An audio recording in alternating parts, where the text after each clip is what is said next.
Okay. Good evening, ladies and gentlemen. I would like to call to order the Tuesday, October 26th regular meeting of the Common Council to order. And if you would please rise and join me in saluting to our nation's flag. I pledge allegiance to the flag of the United States of America and to the republic for which it stands, one nation, under God, indivisible, with liberty and justice for all.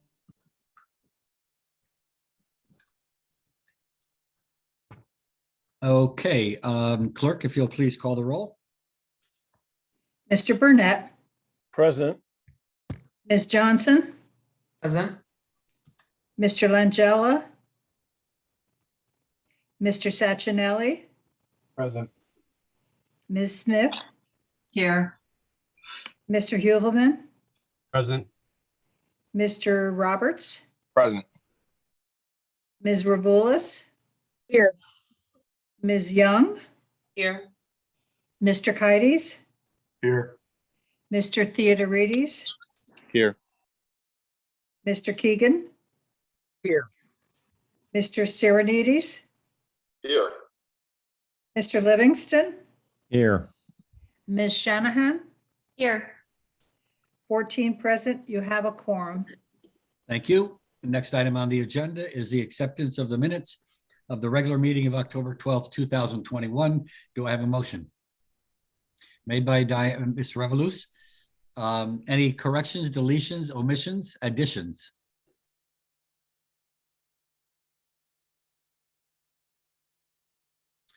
Seeing none, all in favor of approving the minutes as submitted?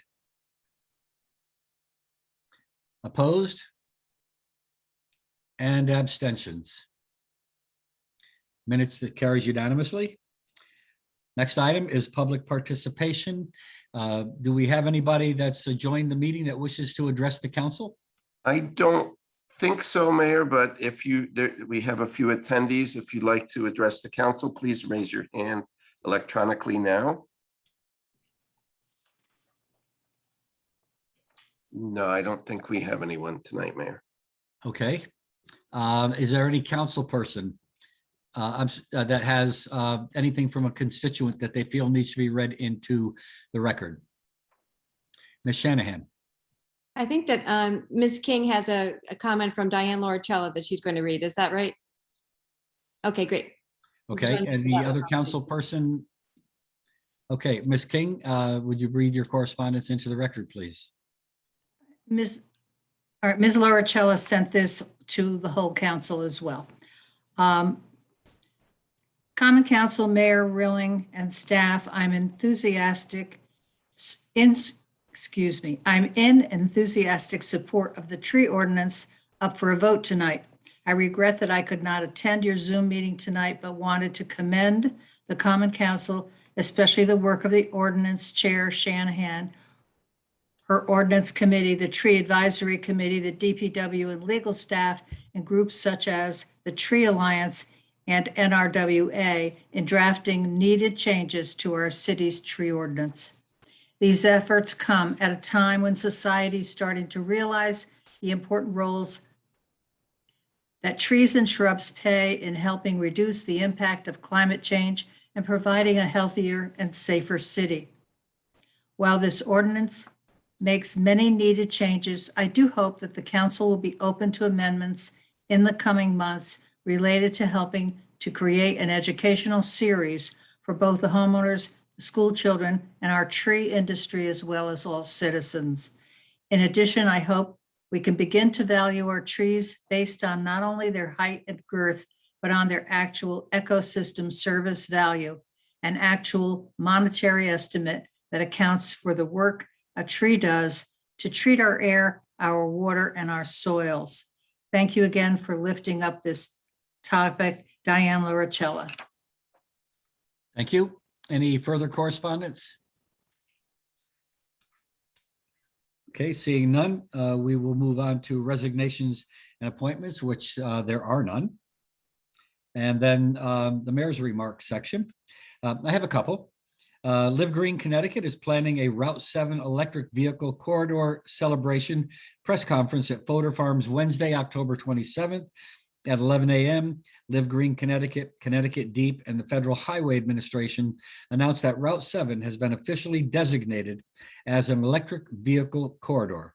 One benefit of this status is that it opens the door for future electric vehicle grants. Friday, October 29th or Monday, 11/1. We're looking at 11/1 right now.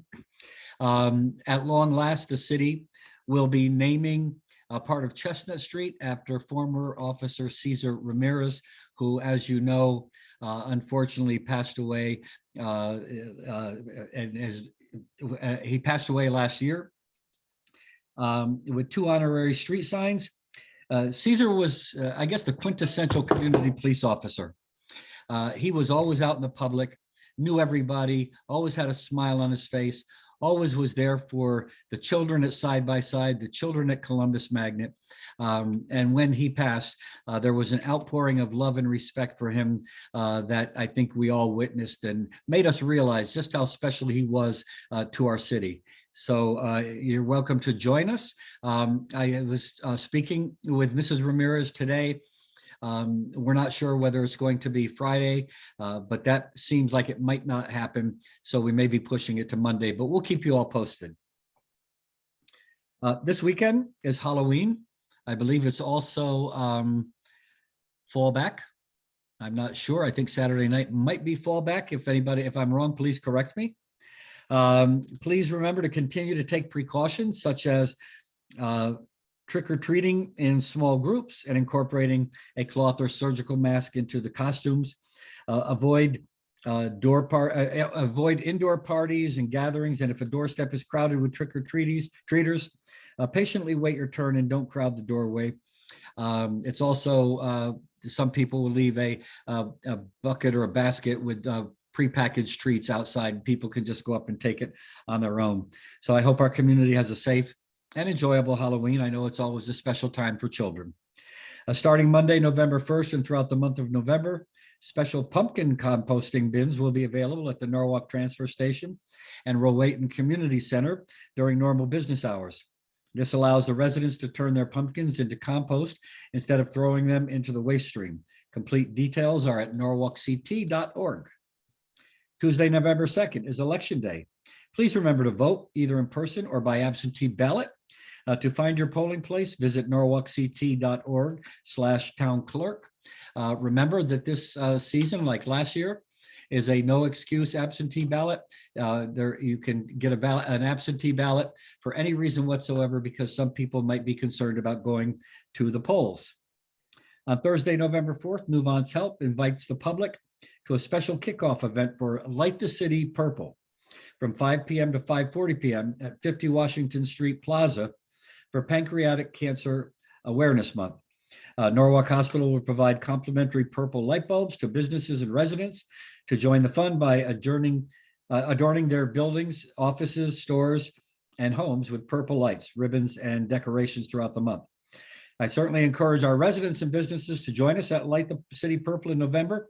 Again, more details can be found at nuancehealth.org/lightthecity. An important day coming up, November 11th, Veterans Day. It's always a special day. It's going to be a socially distanced ceremony and limited participation at City Hall. We'll be honoring those who served our country with masks and social distancing, as the annual ceremony will be from 9:30 till 11:30 a.m. Last but not least, I think you probably all have heard that the Board of Norwalk Public Schools has announced that Mr. Thomas Hamilton is retiring effective December 31st. Just want to make that announcement so we're all aware. I think we can all agree that Mr. Hamilton was a quintessential professional, a person who understood both sides of the budgeting process. When I say both sides, I mean that in a friendly way. Because we're all on the same team, but he was a person who understood the limitations and wanted to make sure that we crafted a budget that would provide a world-class education for our students. And I think together, working together with the Board of Education, working together with this body and the Board of Estimate and Taxation, I think we've done a pretty good job. So I know we'll be having some other things in the future, but just wish Mr. Hamilton really well as he turns this page in his life and enters a new chapter. So that is all that I have, and I will now turn the floor over to our council president, Mr. Sacchinelli. Thank you, Mr. Mayor. Just a brief correction. I think fallback is November 7th. Okay. It's not next weekend, but it is coming soon. So thank you for putting on all of our calendars. Yeah, it used to be the weekend of Halloween, but I guess maybe they don't do that like that anymore. Yeah, no, it's always confusing for me every year. I have to double check. Actually, Ms. Shanahan confirmed that for us. As long as we don't spring ahead that weekend. Absolutely. And before I move forward, I also do want to wish all the incumbents and all of the candidates the best of luck this coming November 2nd on Election Day. So good luck to all of you.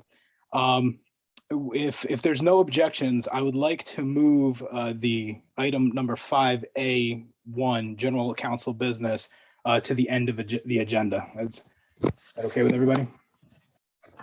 All right. Who do we have on consent this evening?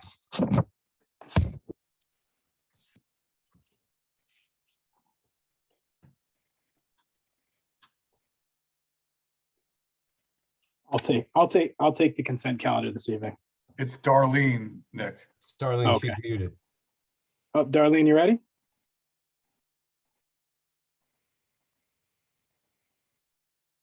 Still muted. You're on mute, Darlene. Okay, I'm just talking away. Okay. So thank you. So Council President Sacchinelli, so you said we're moving 5A1 to the end of the agenda. Yes. Okay. So the consent calendar is as follows. 7A1, authorization to settle claim City of Norwalk versus Old Republic Surety Company bond claim for project number 3989. 7A1, Recreation and Parks and Cultural Affairs, authorize the Mayor Harry W. Rilling to execute an agreement between the City of Norwalk and Race Coastal Engineering for professional engineering services for the design and permitting for the replacement of the Veterans Memorial Park Public Marina docks for a sum not to exceed $95,898, account number noted. 7A2, authorize purchasing agent Sharon Connors to execute a purchase order with M.E. O'Brien and Sons for the Oyster Shell Park Playground Ford in-place surfacing for a sum not to exceed $75,320, account number noted. 7B1, Finance and Claims Committee, accept and approve the report of the Claims Committee dated October 14th, 2021. 7B2, for informational purposes only, narrative on tax collections dated October 14th, 2021. 7B3, for informational purposes only, monthly tax collectors report dated September 2021. Okay, and 7D1A, under Public Works Committee, authorize the Mayor Harry W. Rilling to execute any and all documents necessary to convey permanent construction and maintenance easements of 5,564 square feet and 257 plus square feet as shown on the 10 Water Street map. 7D1B, referral of item 1A to the Planning Commission for a report and recommended action pursuant to Connecticut General Statute 8-24. 7D1C, authorize the Mayor Harry W. Rilling to execute any and all documents necessary to convey temporary construction and assess easement of 4,258 square feet as shown on the Water Street map. 7D1D, referral of item 1A to the Planning Commission for a report and recommended action pursuant to Connecticut General Statutes 8-24.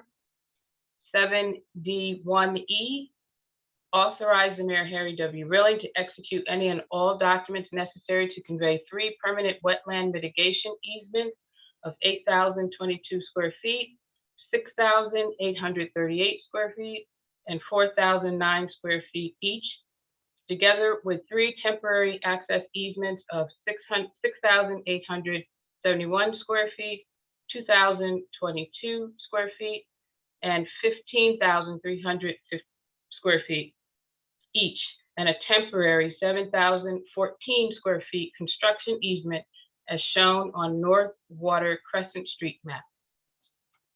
7D1F, referral of item 1A to the Planning Commission for a report and recommended action pursuant to Connecticut General Statute 8-24. And that concludes the consent calendar. Thank you, Ms. Young. With that, I will take a roll call vote on the consent calendar as read. Councilperson Greg Burnett, Aye. Councilperson Dominique Johnson, Aye. Councilperson Manny Langella, Aye. Councilperson Barbara Smith, Yes. Councilperson David Huvelman, Aye. Councilperson Kadeem Roberts, Aye. Councilperson Diana Revelous, Aye. Councilperson Darlene Young, Yes. Councilperson John Kites, Yes. Councilperson George Theorides, Yes. Councilperson Tom Keegan, Yes. Councilperson George Sirenides, Yes. Councilperson Tom Livingston, Yes. Councilperson Lisa Shanahan, Yes. and Nick Sachinelli. Yes. Mr. Mayor, it's unanimous. Back to you. Thank you, Mr. Sachinelli. I believe that brings us to item 7C1. Ms. Shanahan, is that where we are? I think we have B4 first, right? Okay, Correct. 7B4. I don't have my agenda up because, as I said, let's say 7B4, Mr. Burnett. Thank you, Mr. Mayor.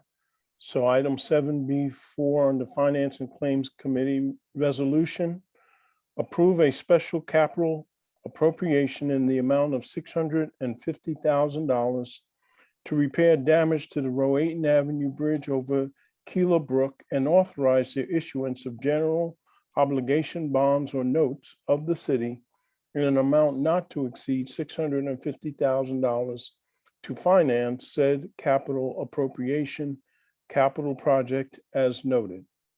I would like to move this item. Yes, Mr. Burnett moves the items. Mr. Burnett, would you like to comment on it? Yes, on this particular item, Tropical Storm Elsa struck Norwalk on July 2021. Approximately 6 inches of rainfall occurred in a 24-hour period. And the Rowayton Avenue Bridge over Keeler Brook was severely impacted. And tonight we have with us Mr. Paul Slotnick, who is the senior civil engineer with DPW, along with other members of DPW to take us through the technical issues and plans related to correcting this damaged area, which will be a great enhancement to the Rowayton area. Paul? Good evening, everyone. Thank you for having me tonight. As Mr. Burnett said, Tropical Storm Elsa struck the city of Norwalk on July 8th and dropped approximately 4.3 inches of rain in the city, and 6.1 inches of rain within a 24-hour period, and 4.3 of it was within a 6-hour period. So 67% of the rainfall was within 25% of the day. As a result, what ended up happening is the cross-sectional area of the bridge ended up having more water over it than what the area could handle. And as a result of it, it caused a scour along the northwestern foundation of the bridge. The bridge itself consists of a masonry arch structure on the north side of the double yellow line of Rowayton Avenue and a corrugated metal arch structure on the south side. And on the 14th of July, we were asked to come out and take a look at the bridge. We received a customer service request, and I went out, took a look at it, and determined that there was a problem. And we saw that northwest corner had been scoured out, and as a result, the bridge was beginning to fail. And we were working with Freeman Associates at the time for our bridge inspections. And during that time, they had assessed the bridge back on April 16th, 2019, and determined that it was in satisfactory condition. So the result of the scour of the storm is basically what caused the failure of the bridge. And I'll give Freeman a shout out. I called them approximately 11 o'clock in the morning, and before 3 o'clock, they were down here in Norwalk from Hartford to assess the damages and take a look at it. And when they noticed it, they agreed with me that the road needed to be closed immediately for the health, safety, and welfare of the public. And we did so by putting in barricades and Jersey barriers to prevent traffic from driving over the road.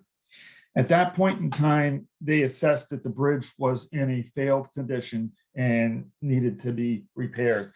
Essentially, at this point in time, we've tried to move along as quick as possible, trying to use dual paths to, number one, get the permitting in place. Number two, work on getting some kind of a design done by Freeman so that we could get it approved by the various permitting agencies. And number three, be able to get something constructed. So in talking with Sharon Connors, the purchasing agent, Principal Engineer Valaderas, and Chief Carr had worked with Ms. Connors to be able to come up with a method that we would be able to do this repair as an emergency repair.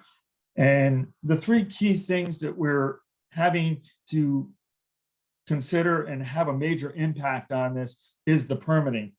And I'll talk briefly about that for a second. And we were able to get a Conservation Commission permit from the Conservation Commission in Norwalk on the 16th of September.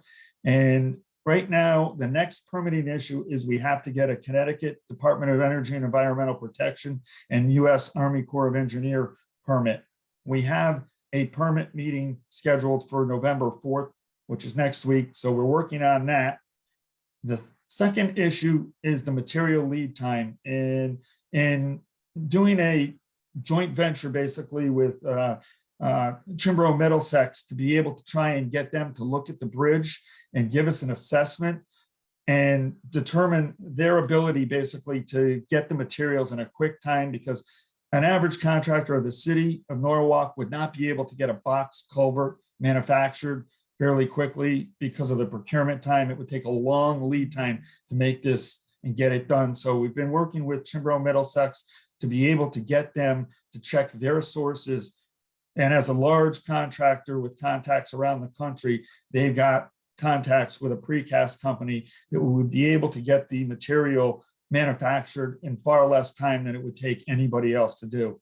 The third thing that we're aiming to try and do is if we can get the permitting in place, which we hope we're going to be able to do soon, and work with Chimbrow Middlesex to get the materials, cut down the lead time, severely cut down compared to what it would normally be. We're hoping that we can get them in to do the work in January or February of this year to try and replace that culvert and get the road restored and opened as quick as possible.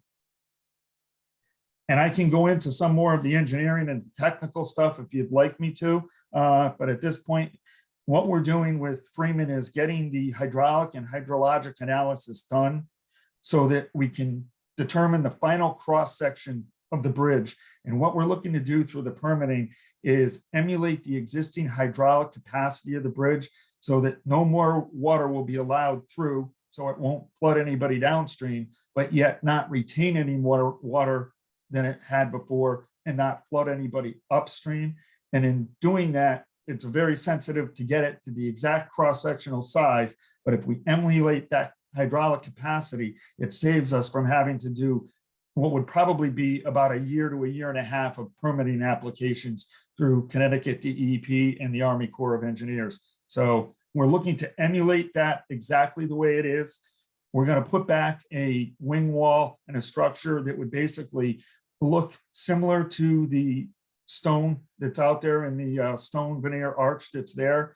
And by doing what we call a form liner with a die, so you'd get what would appear to be a stone lined head wall, as well as the guardrails that would be put up. We do something along the lines of like the Merritt Parkway, if we were to need those, the Merritt Parkway timber guardrails, rather than do a metal beam rail. And the whole point there is to try and keep the aesthetics of the neighborhood to look as close as possible to what it was. Thank you, Mr. Burnett. I believe there was a couple of hands. Tom Livingston had his hand up. Mr. Livingston. Thank you.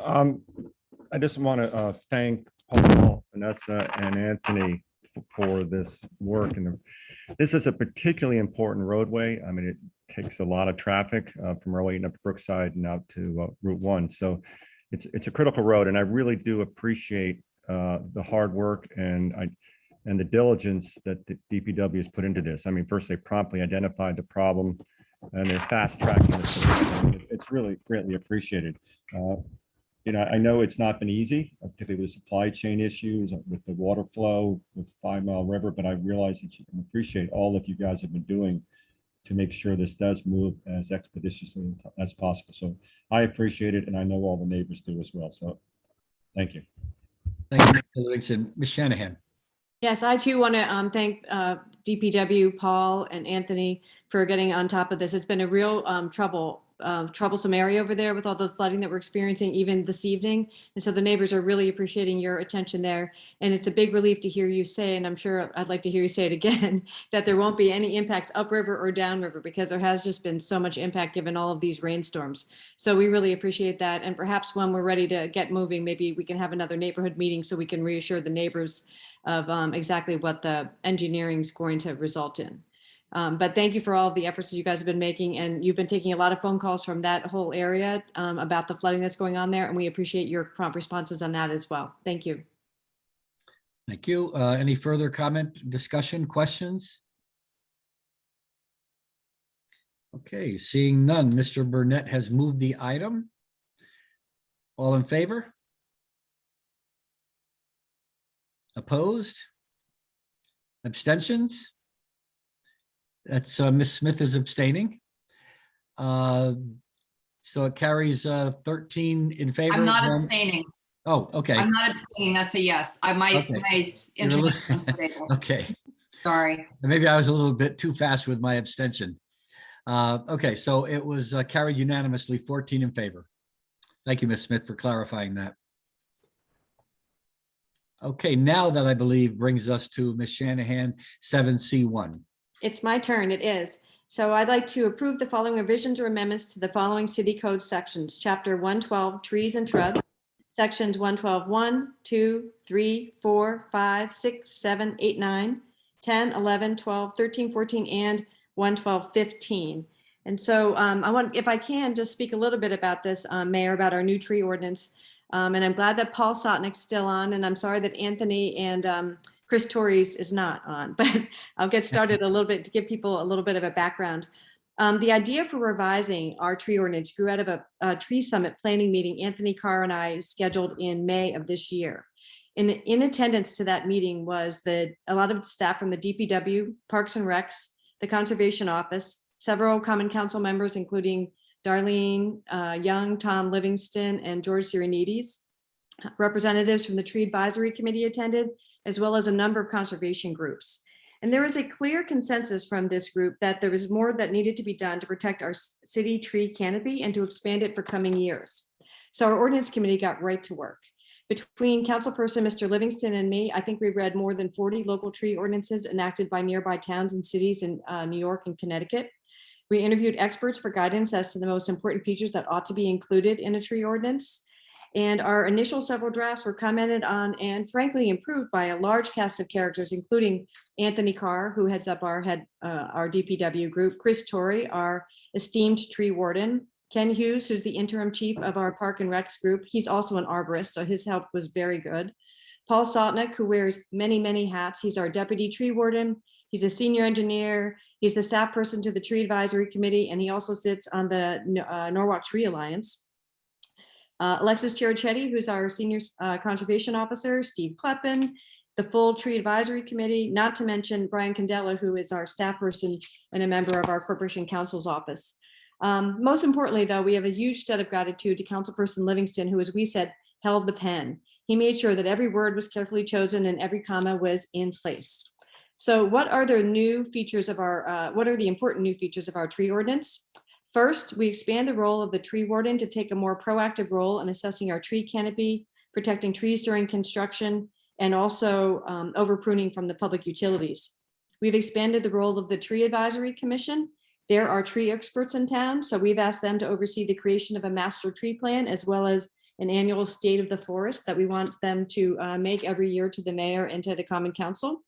We've established a voluntary legacy tree program where we will create a catalog of our most important trees in Norwalk. These trees are important because of their size or their age or their species. We're going to introduce the idea of a required tree. And the required tree idea is that this is a tree that's required by planning and zoning or a conservation permit. And this ordinance will protect those required trees from being removed or pruned to death, as we say. And this has been a real problem in Norwalk, where a lot of people take down trees after they get their COs. Finally, we're also introducing some innovative uses of fines and penalties to protect our city trees.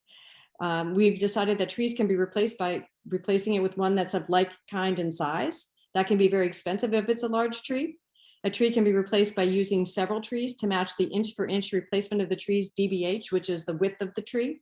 Or a tree can be replaced by a payment to a new fund called the Norwalk Tree Accounts. So that's kind of like a 50,000 foot look at our tree ordinance. But I also have some good news that I wanted to report. I'm kind of breaking news here. I'm kind of wearing my hat as the Norwalk Land Trust member. But in partnership with Katie Blake of Highstead and also Louise Washer of the Norwalk River Watershed Association, we just got news yesterday that the board of directors of the National Fish and Wildlife Foundation just approved a grant for almost $50,000 to Highstead, Norwalk River Watershed Association, and the Norwalk Land Trust to add trees in the corridor between Oyster Shell Parks and Woodward. And the only reason why we got this grant was because we worked so closely with Mr. Carr, Ken Hughes, Nick Roberts before, and in partnership, they really helped us obtain this grant. So we're looking forward to sitting down with all of them to talk about how this grant can be expended to put more trees in a really critical place in Norwalk.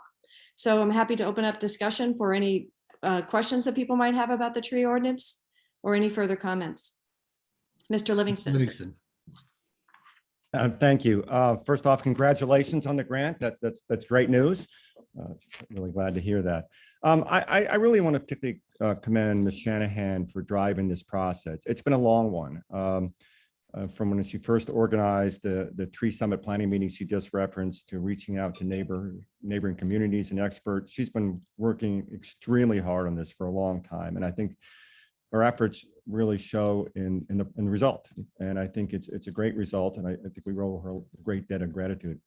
I also want to, as Ms. Shanahan did, commend all the various people that were, well, I won't do all of them, but some number of the people who were involved in this, including Mr. Carr, Mr. Sotnick, Mr. Hughes, and perhaps especially Mr. Torrey. A lot of this is going to come down on him. As Ms. Shanahan said, we've enhanced the role of the tree warden, and Chris has taken it on with great eagerness. I mean, he's really been a great aid, and we really appreciate the input and support he has given to this. On the ordinance itself, I think it's a great improvement over the existing ordinance, and is an important step in recognizing the importance and value of the trees to the city and to its residents. Among other things, it clarifies and expands the roles of the tree warden and the tree advisory committee, as Ms. Shanahan said, and in doing so provides a framework for managing and expanding our urban forest. We now can really approach this whole issue with a much more science-based background. So we'll be doing this not to minimize what anybody's done to date, but I think this really provides a strong framework to move forward. And in addition to Ms. Shanahan's comment about the grant, I think it's worth noting that the mayor and his team have also designated significant ARPA funds for an inventory and canopy assessment, as well as a tree planting program to increase our tree coverage. So as has been said during some of our meetings, Ms. Shanahan as well as Mr. Torrey said, trees have become a movement in Norwalk, and I think it's a great thing, and I'm glad to be part of it. So good job, Lisa. Thank you, Mr. Livingston. Any further comments or questions? Mr. Langella. Thank you, Mr. Mayor. Again, just echoing similar sentiments as Councilperson Livingston. Thank you very much, Chairperson Shanahan, as well as Chairperson Livingston and all of the staff. Lots of work went into this. Too many people to thank. I don't think that there's a single stone left unturned. Lots and lots of towns that we benchmarked against. So I appreciate you two leading from the front here. This is a great thing for Norwalk, and most importantly, lots of public feedback here too. So thank you both on this one. And thank you, Mr. Langella. Any further comments or discussion? Ms. Johnson. Thank you, Mayor. I too want to thank Chair Shanahan. I'm just so grateful that we have a tree ordinance now that is modernized and works with us to achieve our goals. And more than that too, we really did, and if anybody was at our ordinance committee meeting last week, like we really did have substantive conversations with residents who really reached out, got some great feedback that actually was incorporated into the ordinance itself. So it was a wonderful process. Lastly, one thing we did talk about was the spirit of Norwalk trees, in that we want to help protect them. We want to help those even on private property to learn and cherish those trees even more. So one thing that did come up, and I talked with conservation commissioners, if anybody is living near an inland wetland or water course, you can always go to the city website and literally search for inland wetland. There's a map you can see if you've got these trees on your property, because those are protected trees. I'm not going to open a can of worms there, but I just want people to be aware that we're really trying this multi-pronged approach here. And I think that we're building off of that earlier work. And just to make sure we're all stewards of these for the next generation. So thank you, Chair, and thanks. Thank you, Ms. Johnson. Further comments or discussion? Ms. Young. Thank you, Mayor. So, I just have to admit, I never talked or heard so much about trees before getting on the council and meeting Lisa Shanahan.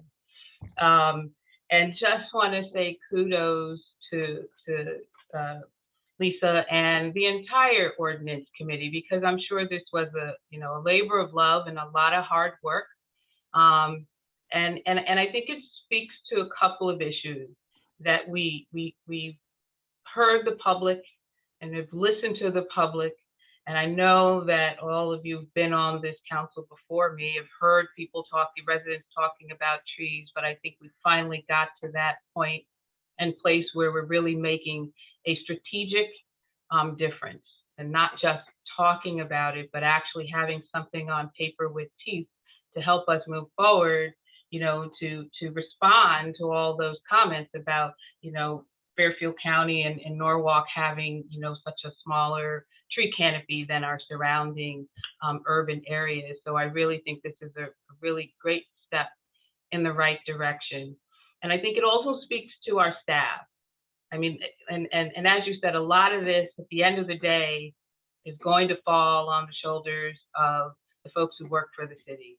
And so for them to put that time and energy into increasing their workload speaks volumes to their commitment to doing the right thing too. So kudos to everybody involved before this, after this, and to the mayor.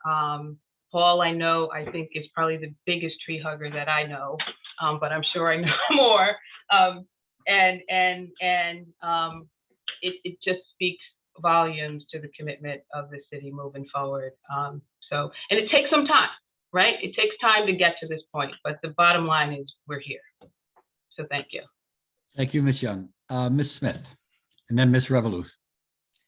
Yes, I would just like to commend the whole staff, the entire ordinance committee, Mr. Livingston, for all of your hard work, attention to detail, and Ms. Shanahan, your incredible work, your exemplary leadership, not only on this tree ordinance, but all the work that you have done leading the ordinance committee has just been extraordinary. So very well done. We are improving our tree canopy. making our city more environmentally sound, helping us move towards a more sustainable Norwalk. So very, very well done. Thank you for everything. Thank you, Ms. Smith. Ms. Revoluth?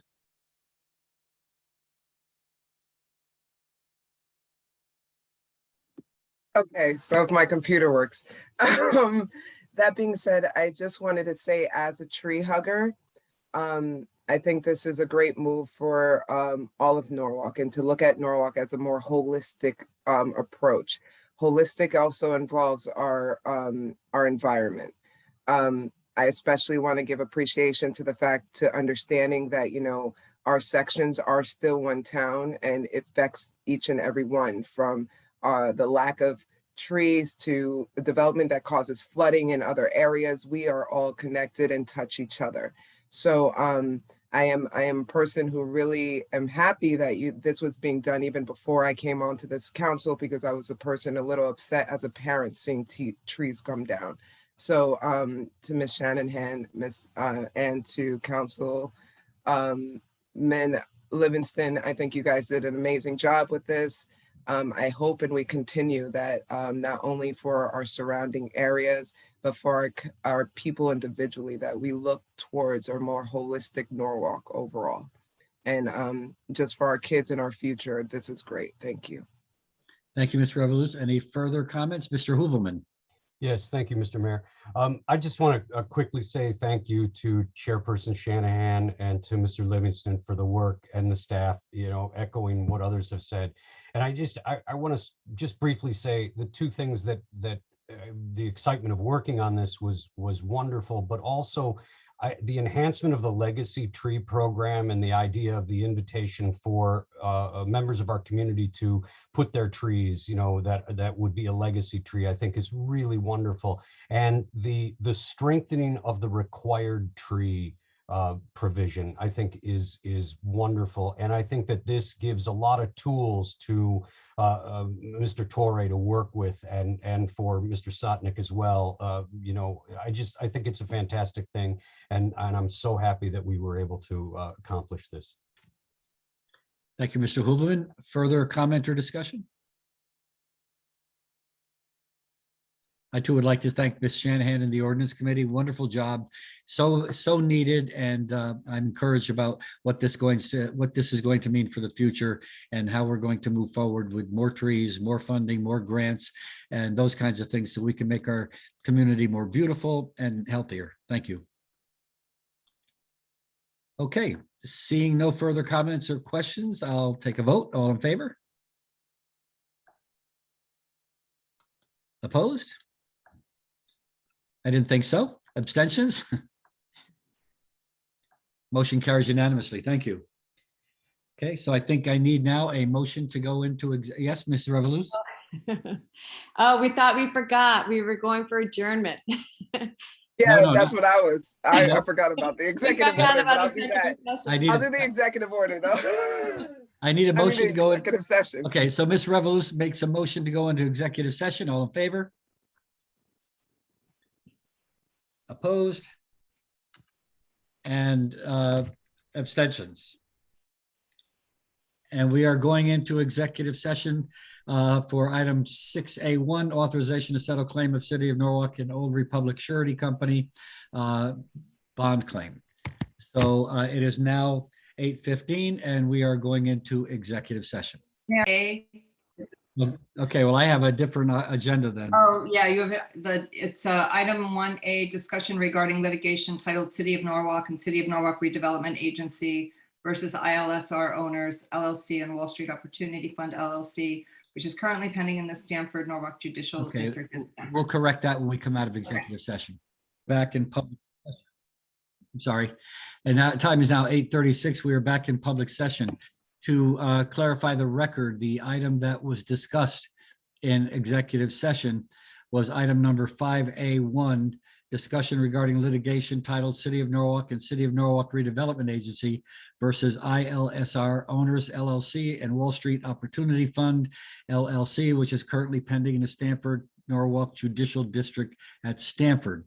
Item 6A1 was on consent. So I just wanted to clarify that. So we are back in public session during executive session. No motions were made and no votes were taken. Do we have a motion? Ms. Revoluth, Motion to adjourn. all in favor? Opposed? Abstentions? Thank you, that was not an abstention, right, Ms. Smith? I think she's frozen. I think Okay. she's She frozen. froze. There she is. There you go. No, Okay. my internet isn't stable. Okay, Good so night. we are now adjourned at 8:37. Good night, everybody. Have a Can- wonderful evening. Oh. Be well.